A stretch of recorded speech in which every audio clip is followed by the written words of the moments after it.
here, and I'm the president of the Royal City Local, which includes Mission. And I want to say thank you to all of the people in Mission that have worked so friggin' hard, that got these signs up, that got huge opposition, that got the City Council to actually listen that Mission wants to keep door-to-door delivery. They got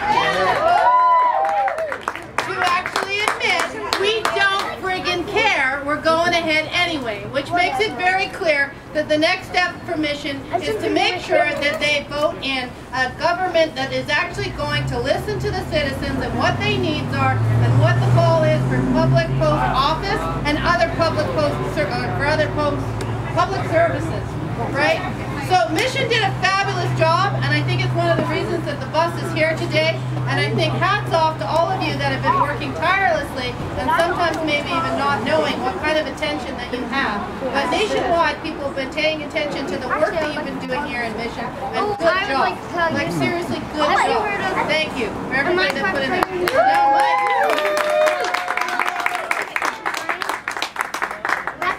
Thanks for coming, everyone. My name is Mike Palasek. I'm the National President of the Canadian Union of Postal Workers. I've never watched this movie. Nice to be back in Mission, which is actually the town that I was born and raised in.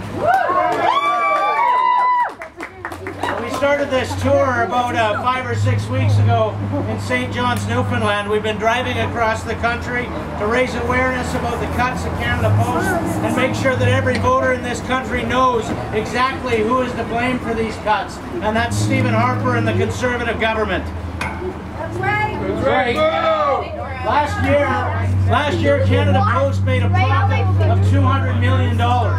There is no reason for these cuts to go ahead. Canada Post continues to make profit. It doesn't cost money, it makes money. And over the last 20 years, it's contributed $2 billion to the public purse in the forms of taxes and dividends. So there's absolutely no justification for what they're doing. But if you think that the government is going to change tact on this, if you thought that maybe the Conservatives would hear the public outcry, and there has been huge public outcry. There have been 600 municipalities that have passed resolutions demanding that this plan be stopped. If you thought that was going to be enough to stop Harper, he sent us a very clear message on Friday when the government, after everybody had gone home for the weekend, very quietly announced that they were extending the contract of Deepak Chopra, the CEO of Canada Post, 5 years at $500,000. It was a golden handshake deal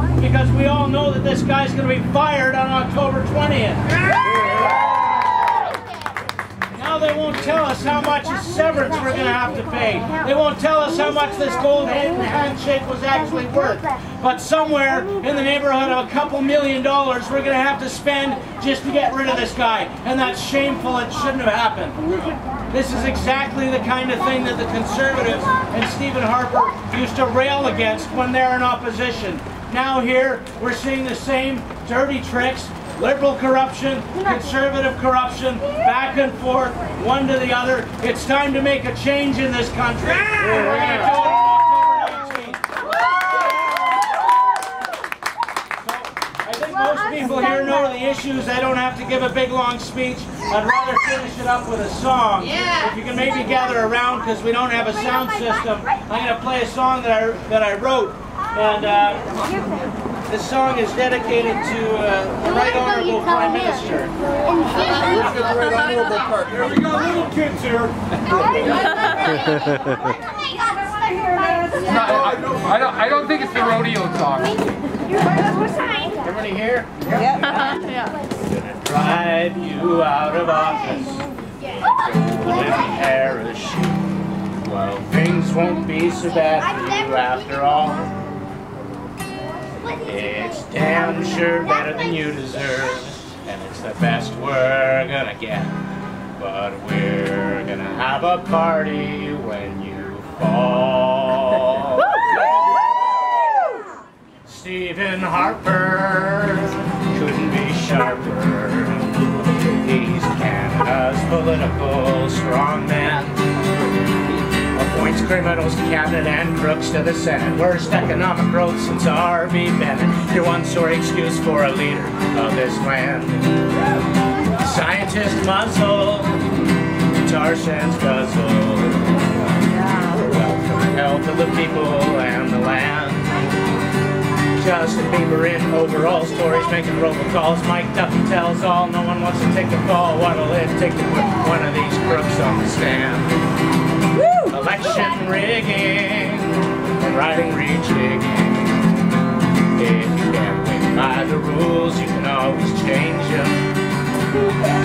Sequel building lunatics and helicopter fishing trips and cutting workers' benefits, so reshuffle your cabinet and deck chairs on the Titanic, rearranging.